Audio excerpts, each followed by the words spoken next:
Hello, hi, welcome to the Lipstick Chat. We are back with a quick update of Sibongile and the Dlaminis.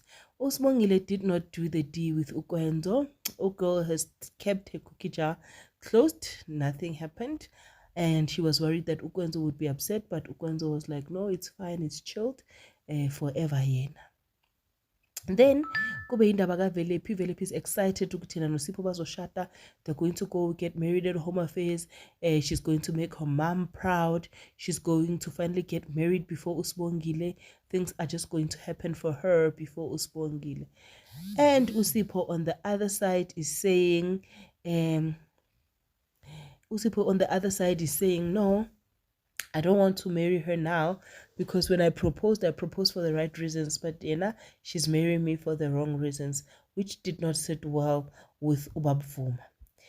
Kube usangweni is bringing goals in the house. Uyaskepha usangweni nje uyaziphilela, uphila enye into uyakhuza usangweni akakhuzeki.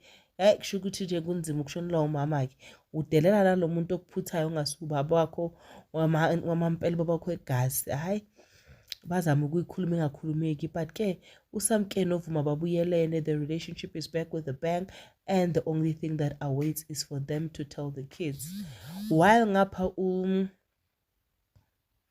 lo baba, while ngapha uSibalukhulu is worried about the cheating yemfazi wakhe and suspects ukuthi uVusi akusumntwanakhe, saying ukuthi yena noVusi abazwani.